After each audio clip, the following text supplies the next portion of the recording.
Hey guys, how's it going? My name is Ryan Kook and I'm making this video to be our monthly progress update for the month of May for Vilous, Soldier to the North.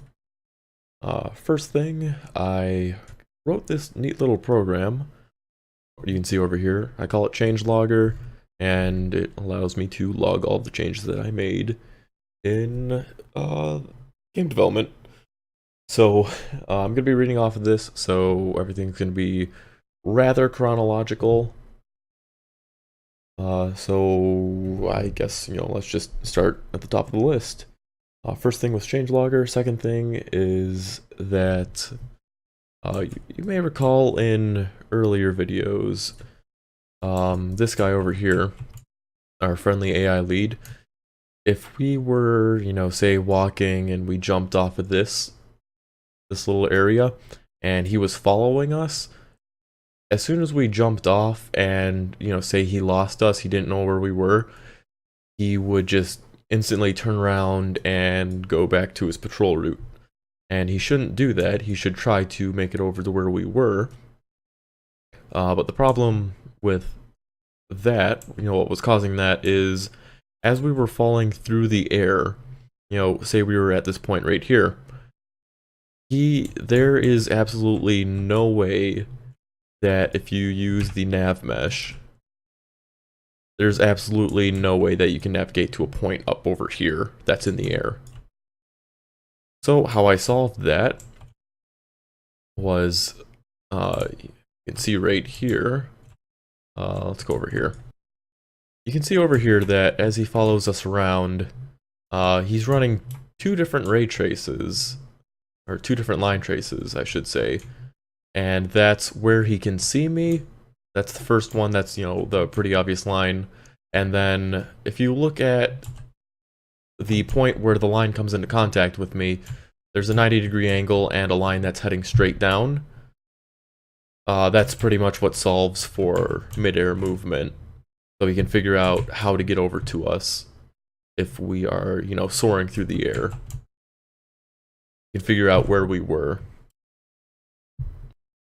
There's also a little bug where, as he was going around, doing his patrol, if we were to, say, interrupt him over here, he would, or, say we were to interrupt him over here, and we were to lose him over here, he would go over here to where he last saw us, look around for us, and then say, okay, I'm supposed to go back to patrol. And then he would go to his interruption point, and he would go over to whatever his next waypoint would be. Once he got to the next waypoint, he would go back over to where he last saw us, and then the next waypoint, last saw us, next waypoint, and it would just go back and forth like that. That was a little bug. I found a way to fix that. We also upgraded from Unreal Engine 4.9 to 4.11.2. I'm not going to go into too much detail about that, but we are on one of the more recent engine versions. I think the most recent, as of this video recording right now, I think the most recent version is 4.12 Preview 5. I don't think 4.12 is out yet. But we're gonna try to stay up to date as much as possible without breaking anything.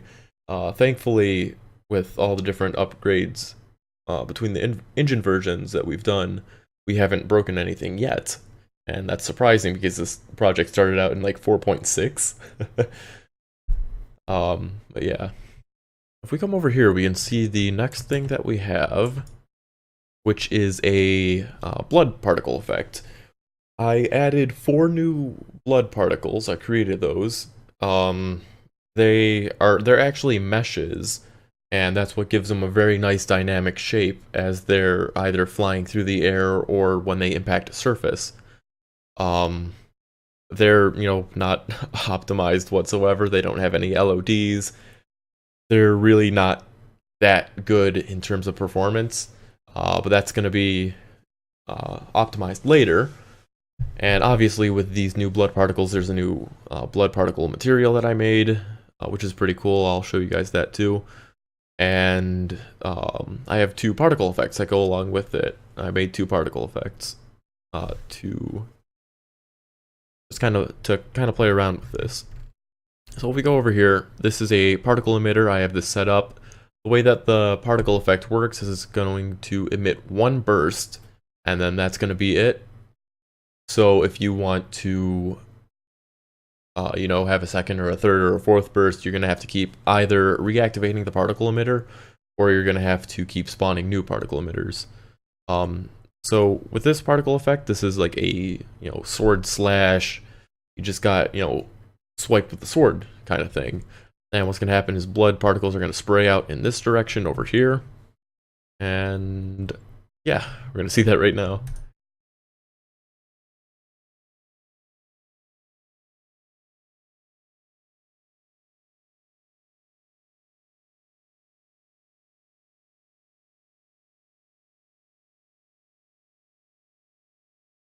So you can see the blood particles, they go flying through the air.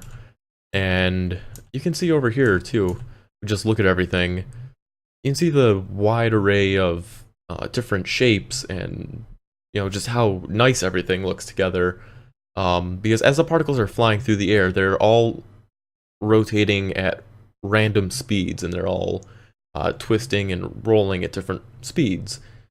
And that's what helps us create this, nice dynamic, like kind of droplet, just kind of globby blood throw effect, I guess. So you get all these nicely different shaped drops that stick to everything that they come into contact with.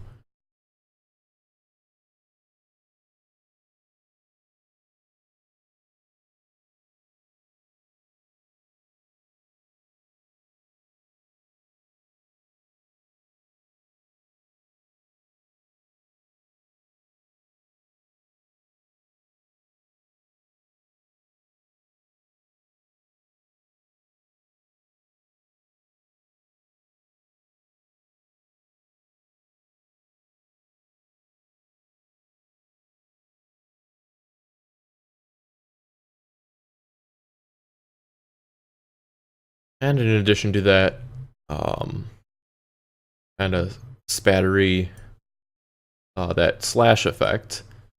If I go over here to my other monitor, I have this leaking effect also.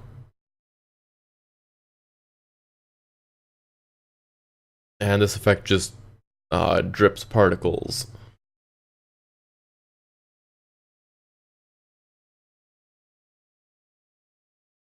So the idea is the player, if they wound an enemy and the enemy goes running away, or if they're hunting an animal and, say they hit it with a arrow or a spear or something, they'll be able to follow this, little blood trail, real faint little blood trail, to hopefully find, where their target went. And you can see, like, right now, it's very difficult to see. You actually got to be, looking very closely for it, just like, regular drops of blood. If they were in the real world, they'd, be rather hard to see.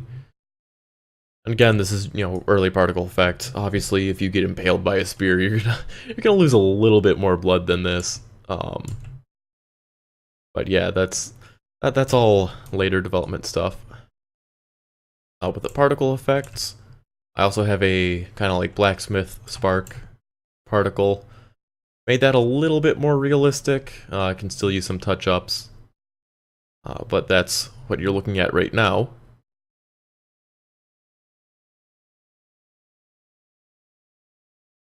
And these particles, of course, interact with things that they come into contact with.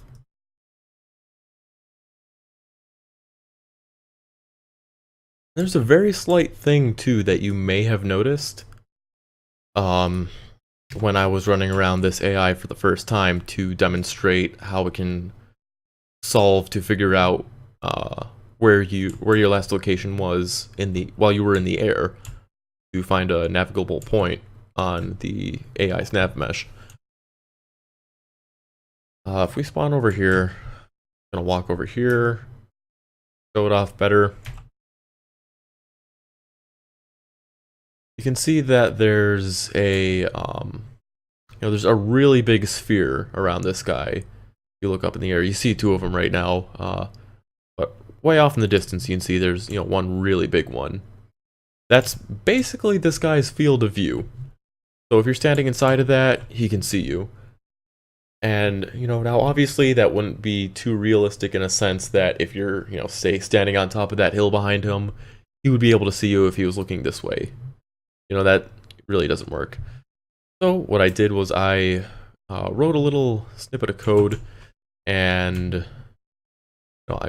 actually not the best way to demo that. Let's go over here and spawn him. You can see he goes walking away, and right now he can't see us. That's because the little bit of code that I wrote is uses trigonometry to pretty much give him a field of view. He has a 110 degrees field of view right now. So if you're standing in front of him, plus or minus 50 degrees, left or right, up or down, then he will be able to see you. So let me see if I can sneak up over here on this side of the hill. There he is. And you can see we were actually in his field of view, but because we were standing behind the hill, he couldn't see us. And that was, that was going to be my next thing, is that he also does have a line of sight. So you can hide behind objects and hopefully, get away from him if you need to. But I'm going to run in front of him right now. You can see over there he sees us.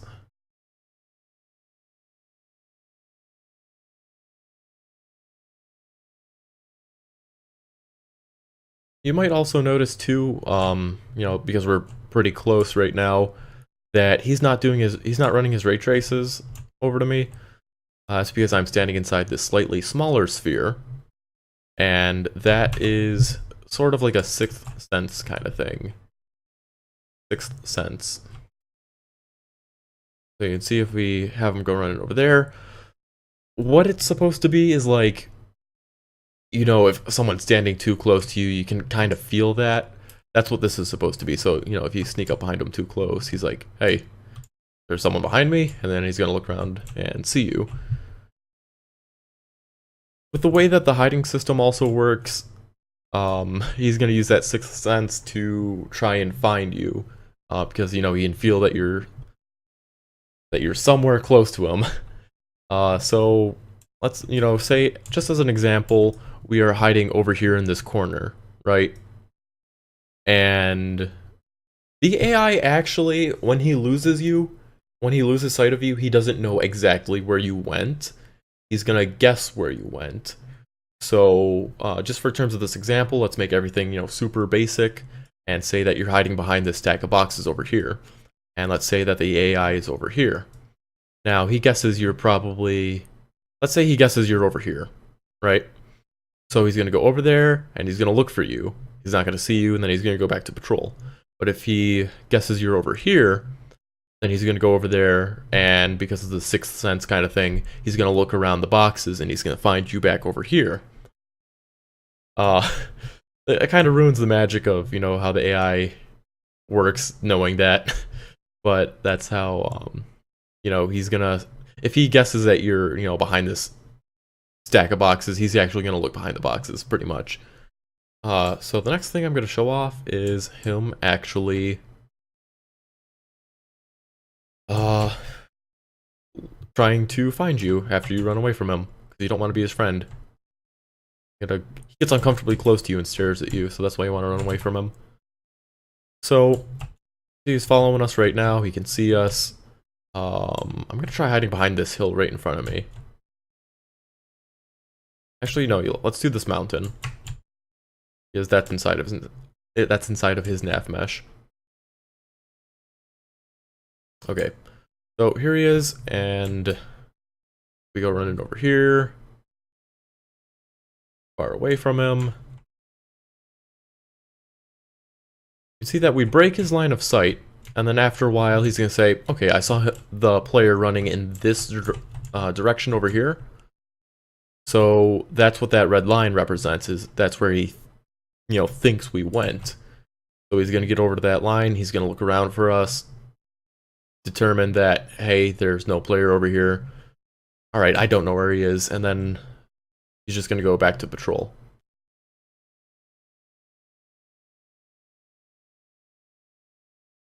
And then, as I was talking about in the earlier videos, once he gets back to his patrol, he's just going to go, okay, whatever route he's on, he's going to go to that, to his interruption point, and then continue on his route, and just go around, go back to patrolling. So you can see over there, he's back on his route. And because we are standing just inside his field of view, I actually think we're going to be moving outside of it. We are outside of it right now.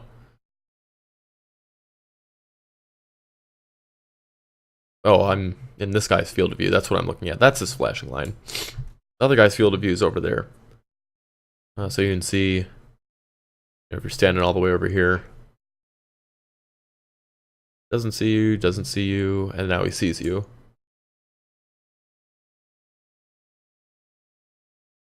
And I just wanted to show that off because I think it's, I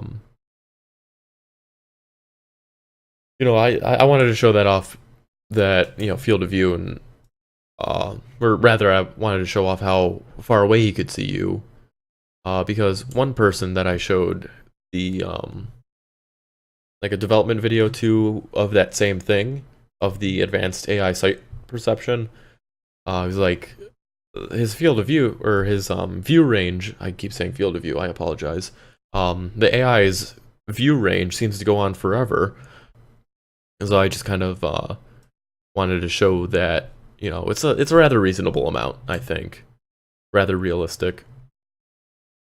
Okay, so now here's something that's really interesting, and I was like super pumped to actually get this working. It's the other half of the AI's advanced perception, in that it can hear sounds. So I'm just gonna minimize a few windows, get everything organized over here so I can see what I want to see on my second monitor. So basically I have a sound effect. I'm gonna go over here and do it so he doesn't hear it, just so I can show you. If I press T, I get that little stick snapping sound, like I stepped on the stick, and it's just the same sound. I can play that over and over, do it fast enough, it sounds like a taser. So if we go over here, and say we're close enough to this AI, if we're in this blue sphere, he's gonna definitely hear us no matter what, as long as the sound is, at, I think it's as long as the sound is at like 100% volume. This yellow sphere is as far as you can hear without any kind of occlusion. So if the sound is, loud enough, and there's, say not a wall over here, he's gonna be able to hear us, break a stick standing over here. So anyway, we go back over here. What's going to happen is this guy, he's going to be walking around, he's going to be doing his patrol thing, doing whatever, and he's going to hear a sound that we make. And with the way everything's set up, he's going to determine, okay, this is the person who made the sound, and they're going to try and guess where they heard that sound. Like with the sight, and when the AI loses sight of you, they don't know exactly where you went. So, say you're walking through the woods and you just hear a sound over to your right. You look over to your right and you don't know what made that sound. It's not immediately apparent what made the sound. So you're going to kind of guess where it came from, and you're just going to look in that direction. That's, pretty much the same thing that's going to go on with this guy. Pretty much the same thing that's going to go on with this guy. He's going to hear a sound and guess where it came from. Now, he has one of 4 things that he can do, which is pretty cool, because this is like random AI choice. He can decide what he wants to do. So say he's walking away, here's a stick break behind him. He can either A, just ignore it, say it was nothing, maybe that was me, I don't know, whatever AI thinks about ones and zeros, and he's just going to keep going on his patrol route. What else he can do is he can immediately turn around and go, "What was that?" and go over towards where he thinks he heard the sound, at which point he's probably going to see the player. He can that's 3. He can 3, which is the most likely to happen with the way I have everything set up, he can stop, wait, and be like, okay, what was that? And then he will go over to where he thinks he heard the noise, look around for a little bit, and be like, okay, it was probably just nothing, and then go back on his patrol. Or he can, 4, just, stop and be like, oh, I wonder what that was, wait for a little bit, and then decide it was nothing and go back on his patrol. So I'm going to hopefully, try and show the different things that he can do, the different decisions that he makes. So we say, we're walking over here, step on the stick sound, right there it says,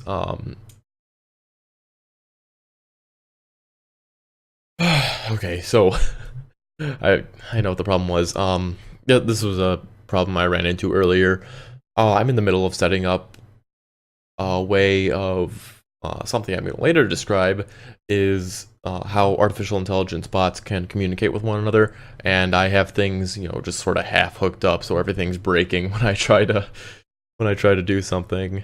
I'm looking over my behavior tree right now, and it seems like everything should be okay. So if we do this and, say I step on a stick over here, you didn't hear that. I think I was a little close. I walked into his 6th sense radius. I step on a stick, he says, AI decided to wait for a bit, and then he's going to go look for the noise. And you can see right there he turned around because I didn't get out of his field of view, because I walked into this big notice board. Right there, decided to wait for a bit and then go investigate the noise. Hopefully we can see that. You can see he doesn't go to exactly where I was standing. That time he guessed, it was pretty close to where he guessed that I was. And then he's going to return to his patrol like that. I'm going to go over there and do that to him again.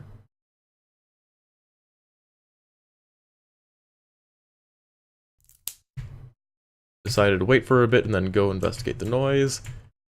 And right next to him, there we go.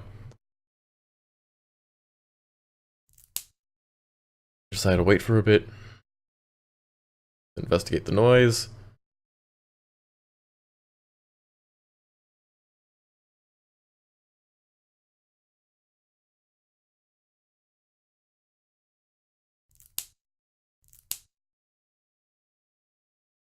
And it seems like this is all that he wants to do. Oh. Right there, you see in the top left-hand corner, AI decided it is going to ignore the noise that it just heard. Wait for a bit and then investigate the noise. There's a 1 in 4 chance that he is going to just decide to completely ignore the noise. And then of those remaining 3 chances, there's a 1 in 6 chance that he's going to immediately go look at the noise. There's a 1 in 6 chance that he's going to stop and just wait. And then there's a 2 in 3 chance that he's going to go and he's going to wait and then look. He's going to ignore the noise he just heard. He's going to wait and then leave if it doesn't see anything. In the final version of the game, he would turn around and look at the noise, wait for a bit, and then investigate the noise. So there you can see the hearing, the AI's hearing. Hide back here. Alright. Okay, so last thing I was pretty pumped about. I think something just probably didn't save correctly when I was last working on this, because I just had to do a whole bunch of resetting everything back up to get this to work. Thankfully I take screenshots of every big thing that I do. Is AI communication. So as you may have noticed earlier, when this guy when the event begin play happens, this guy will spawn another AI bot next to it, and we can see that right here. This guy spawns randomly within a certain radius that is valid for him to spawn. So if we hit play again, you can see they spawns over here now. And it seems like he just wants to spawn over there for some reason. But you can see he's changing around where he's spawning. So with how the AI communicates, I'm going to start off by putting an overlay on your screen right now in the bottom right hand corner. And what these are called are, these are Blackboard keys. And what they do, basically, this is how the AI in Unreal Engine 4 stores its information. So you can see right now, this is actually our follower bot, his Blackboard key set. And he has 4 different keys, one called Self Actor, Patrol Buddy, Target Actor, and Last Scene. Last Scene, that's really not set up to be working too correctly yet, so we're just going to kind of ignore that one. But we have Self Actor, Patrol Buddy, and Target Actor that all work. Self Actor is the AI coming into the world and saying, okay, who am I? What's my name? And how can I be identified? So when the AI spawns, he's gonna get a some kind of unique identifier, and it's gonna be like AI friendly follow C some numbers, something like that. And same thing with the Patrol Buddy. When they spawn, you may have noticed that they get these 2 red and green spheres that show up around them. And when they spawn, what's happening is this guy is testing to see, okay, who's within this radius? Who did I spawn with? And that's the same thing this guy's testing is, okay, who's within this radius? Who did I spawn with? And what's happening there, if I bring my overlay back up again, the Patrol Buddy is being set there, saying, okay, who am I spawning around? What's their identifier? How do we know who they are? What's their name, basically? And that's what's being set there. Target Actor is, for right now, it's going to be only the player, and who it's basically what the bots see that they want to go for. So well, let's just start off by simulating. So if I hit simulate, you can see that Self Actor gets set to AI friendly follow C56, and the Patrol Buddy that this guy found was the AI friendly lead C0. Target Actor is none because there's nobody to see, and Last Scene is not valid because he hasn't seen anyone. So if we go over here and say new editor window, you can see, same thing happens, all the keys are set correctly. But if I walk in front of this guy, you can see that it says, player pawn Nalara is the Target Actor, and then, he sees, where I last was. So again, I spawn, I walk in front of him. It's only this guy that's seeing me. Notice that guy, he has no clue what's going on because I don't have the follower set up to communicate with the leader. But you can see this is the only information that this guy is getting. So to show that the AI can communicate with one another, if I go over here, nobody knows anything. This is my name, this is your name. Who are we following? Nobody, because I haven't seen anybody. If I walk over here in front of this guy, he's going to say, hey, friendly follower bot. Right there, you can see, hey, this is who I saw. Player pawn Alara C48. And you can see that this guy is the one who saw me. And the follower bot all the way over there who, he has absolutely no input from the world other than this guy to say that, hey, this is who we're supposed to be, this is who we're going to chase, basically.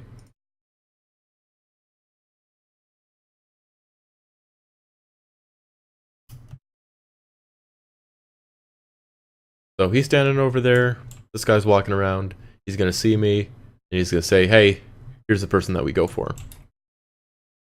So yeah, that's it for the May update of what's been going on. Been doing a lot of AI work. Unfortunately, I didn't mention it yet.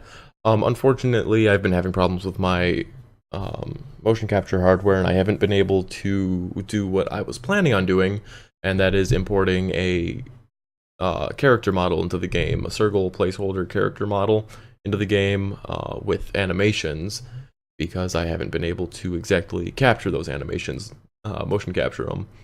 I am in contact with the hardware provider, and we're trying to get things figured out. But for right now, I wasn't able to work on what I really wanted to work on, so I did all this AI stuff. So hopefully you guys think this is pretty cool. I think we've made some great steps forward with all the development that's been going on. So thank you very much for watching. I'll see you guys later.